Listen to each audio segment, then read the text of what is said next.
네, 여러분, 새로운 한 주가 시작되었습니다. 이번 주는 로마서 11장을 함께 묵상해 나갑니다.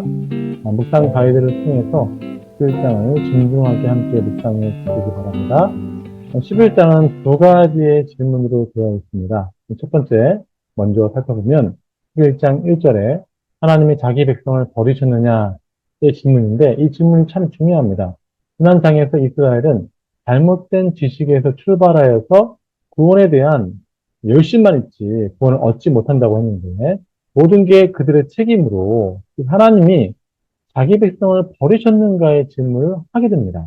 이 질문이 심각한 이유는 하나님 편에서 선택하신 자기 백성을 그 백성의 잘못 때문에 완전히 버리셨는가의 문제이며, 그리고 하나님이 한번 말씀하신 언약 관계가 이렇게 쉽게 깨지는가의 언약의 견고성 문제를 제기하고 있기 때문에 그렇습니다. 이 질문에 대해서 1절은 그렇지 않다라고 합니다. 하나님이 버리셨나? 아니라는 것입니다. 그러면 버리지 않았다는 증거를 말하기 위해서 1절에 보면 나 바울도 베냐민 사람이고 이스라엘 사람이고 아브라함의 씨에서 나온 약속의 자녀이다. 나 스스로가 이스라엘 사람으로 하나님을 믿는다라고 말하는 것입니다. 2절 말씀에 그것을 확실하게 증언해 주는데, 하나님이 한 번 말씀하신 자기 백성을 버리시지 않았다는 것입니다. 그런데 여기서의 표현, 미리 아신 자기 백성, 하나님 말씀의 확실성을 말하는 거예요. 1절에도 자기 백성이라고 말씀하시고 2절에는 미리 아신 자기 백성, 미리 아신이라는 것을 덧붙였거든요. 그분의 계획 안에 작정하신 이스라엘을 버리시지 않았다는 것을 분명하게 확인합니다. 이 말은 하나님의 계획, 하나님의 작정, 하나님이 말씀하신 것은 변함이 없다는 것이죠. 그 변함없으신 하나님의 그 말씀, 언약, 작정, 계획이 어떻게 이스라엘에게 이루어진단 말인가? 바로 남은 자입니다. 남은 자. 5절 말씀을 보시면 말씀처럼 은혜를 따라 남은 자가 있다라고 얘기되는 겁니다. 엘리야가 기억나실 것입니다. 엘리야가 로덴 나무에서 탄식하며 하나님을 섬기는 사람은 이스라엘에 저밖에 없습니다라고 울 때에 하나님이 엘리야에게 이렇게 말씀하십니다. 바알에게 무릎을 꿇지 않은 7천 명이 남아있다. 엘리야는 모르지만 하나님이 아시는 7천 명이 남아있어서 여전히 하나님의 계획과 하나님의 뜻을 실현하고 있다는 것입니다. 이게 무슨 말이냐면 인간의 눈에는 끝이지만 하나님은 이렇게 남은 자를 통하여 그분의 세세한 계획들을 이루어 가신다는 것입니다. 이스라엘의 구원이 다 실패했다? 아니라는 것이죠. 그 증거가 성경의 원리, 바로 남은 자이고 바울이 그 남은 자의 대표적인 사람이라는 것입니다. 12 제자가 그 남은 자의 대표적인 사람이라는 것이죠. 그러므로 하나님 말씀하신 것은 변함없이 이루어집니다. 이 남은 자를 통하여 하나님이 하시고자 하는 것은 분명합니다. 1차적으로 이들을 구원하시는 것이 목적이고, 그리고 동시에 이런 의로운 자들을 통해서 당신의 구속 역사를 계속해서 이루어 가시는데 궁극적인 목적이 있는 것입니다. 대표적인 예가 바로 노아이죠. 노아가 바로 남은 자이죠. 그를 먼저 구원하시고 그를 통하여 하나님께서 구속 역사하시는 그 계획들을 이루어 가시잖아요. 여기서 중요한 것이 있습니다. 그냥 그 남은 자가 어떤 것을 잘했느냐, 그런 문제가 아니라는 것이죠. 6절의 그 강조를 보시면 모두 다 은혜로 된 것입니다.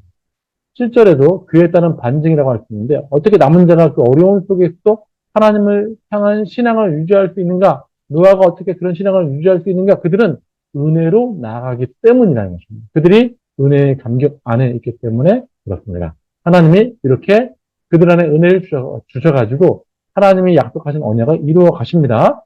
자, 이제 두 번째로 오늘 본문에서 던지는 또 심각한 질문이 나오는데, 11절에 그들이 넘어지기까지 실족하였느냐?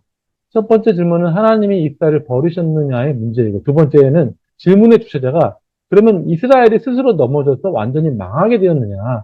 여기서의 주체는 이스라엘 스스로가 주체가 되는 거예요. 자, 왜냐하면 10절에 그들의 눈은 흐려서 보지 못하고 그들의 등은 항상 붓게 되어서 완악하고 고집이 세고 더 이상 복음을 받아들이지 않는 예수님조차도 살아있을진저라고 외치셨기 때문입니다. 그러니까 하나님이 버리신 적은 없지만 이스라엘이 스스로 넘어져서 하나님도 어쩔 수 없는 상황이 아닌가라는 질문이 되는 것이죠. 이것에 대한 답변이 11절에 뭐라고 나옵니까? 똑같습니다. 그럴 수 없느니라.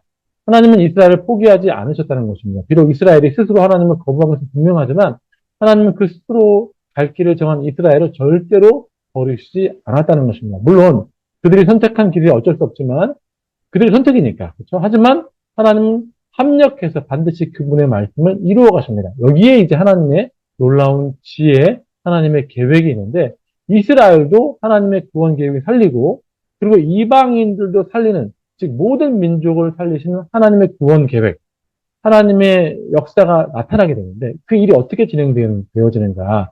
이스라엘이 스스로 복음을 거부함으로 어떻게 하나님의 구원 계획이 이루어지는가? 바로 이스라엘의 시기를 통해서 이루어지게 됩니다.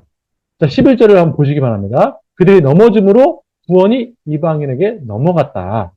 실제로 사도행전에 보면, 말씀들을 보면, 유대인들이 그 말씀을 읽어보면, 유대인들이 그 무리를 보고 시기가 가득하여 바울이 말한 것을 반박하고 비방하거늘 바울이 바나바가 담대히 말하여 이르되 하나님의 말씀을 마땅히 먼저 너희에게 전할 것이로되 너희가 그것을 버리고 영생을 얻기에 합당하지 않은 자로 자처하기로 우리가 이방인에게로 향하노라. 그래서 이방인에게 복음이 간 것이거든요.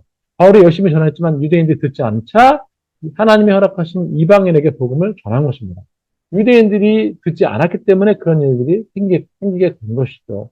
예수님이 복음을 전하기 위해서 그의 제자들을 파송하실 때도 무엇이라고 말씀하셨냐면 누가복음의 말씀에 보면 이렇게 한 곳에서 핍박하거든 다른 곳으로 떠나라 라고 말씀을 주시잖아요.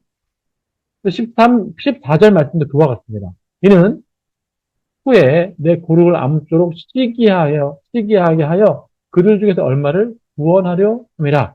구원이 이방인에게로 넘어갔다가 그 이방인들의 구원의 풍성함 때문에 유대인이 시기하게 된대요. 그리고 언젠가 이스라엘은 그 시기함을 기회로 잡아 구원을 사목해 되어주고 그리고 스스로 구원을 향한 하나님을 향한 바라봄이 있게 되는 것이죠.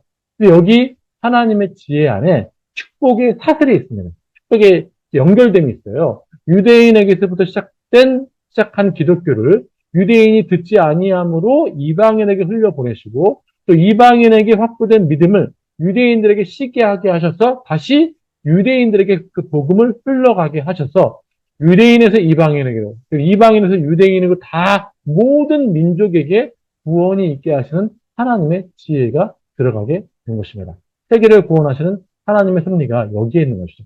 이것을 성경은 뭐라고 말하냐면 30절에 보시면 너희가 전에는 하나님께 순종하지 아니하더니 이스라엘이 순종하지 아니함으로 이제 국류를 입었더라. 이와 같이 이 사람들이 순종하지 아니하니 이는 너희에게 베푸시는 국률로 이제 그들도 국률을 얻게 하려 하십니다. 유대인들과 이방인들 모두 그들의 역사 안에서 하나님 앞에 완악하게 서 있었지만 하나님 그 모든 완악을 자신의 구원으로 바꾸신다는 거예요. 이방인도 그렇게 바뀌었고 유대인들도 처음에는 완악하지 않았지만 복음 안에서 완악해지고 그리고 시기함을 통해서 이제 바뀌게 되는 것이죠. 32절에 보시면 하나님이 모든 사람을 순종하지 아니하는 가운데 가두어 두시면 모든 사람에게 긍휼을 베풀려 하십니다. 할렐루야. 그러니까 하나님이 한 번 택하심의 원리는 지워지지 않습니다. 한 번 말씀하신 것은 영원하신 것이고 한 번 작정하신 백성들을 향해서는 영원한 계획을 가지고 계심을 우리가 확인할 수 있습니다. 그 내용 안에서 우리는 하나의 권면함을 들어야 되는데 자 그러면 어떤 권면이 있느냐. 바울이 이런 모든 하나님의 구원의 계획을 놓고 이런 권면을 합니다. 19절부터 21절 말씀을 보시면 우리는 높은 마음을 품지 말고 두려워해야 합니다. 이 모든 상황에서 두려워해야 되죠. 20절 말씀에 높은 마음을 품지 말고 도리어 두려워하라. 저는 이 말이 참 중요하다고 봐요. 너희가 만약 하나님의 인자하시는 머물러 있으면 그 인자가 너희에게 있으리라. 아멘.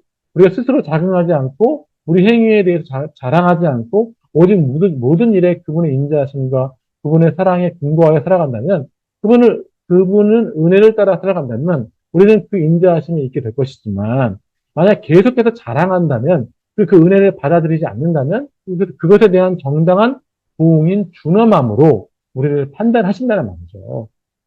자, 이렇게 11장에서는 하나님의 구원의 지혜, 이방인에게서 유대인에게서 이방인에게로 이방인에게서 다시 유대인에게 가는 그 하나님의 놀라운 기획들을 보게 됩니다. 유대인의 불순종과 이방인의 언약 밖의 상황에서도 유대인, 이방인 모두를 구원하시는 하나님의 지혜를 묵상하시기 바라고 그리고 그렇게 완악한 마음들을 바꾸시는 하나님의 일하심도 함께 묵상하시기 바랍니다. 자, 우리 두 가지 질문을 함께 던져볼 수 있는데요. 첫 번째, 이 말씀을 읽고 여기 이 본문에서 발견되는 하나님이 누구신지 함께 발견해 봤으면 좋겠습니다. 또 32절 말씀을 한번 읽어보시고요. 하나님의 지혜가 내 삶에 어떻게 적용되어 있는지 한번 나눠보셨으면 좋겠습니다. 자, 이번 한 주간도 우리 로마서 11장을 함께 진중하게 묵상하시면서 하나님이 우리 가운데 인도하신 하나님의 뜻 안에 순종함이 있기를 주의 이름으로 축원드리겠습니다. 잠깐 기도하겠습니다. 주님 감사합니다. 이번 한 주간도 말씀 앞에 섭니다. 그 말씀이 나를 통치하시고 다스리는 그 아버지의 말씀을 따라가게 하여 주시고 하나님의 제 삶을 통해서 영광 받아 주시옵소서. 감사드리오며 예수님의 이름으로 기도드리옵나이다. 아멘. 한 주간도 모두 화이팅입니다. 화이팅!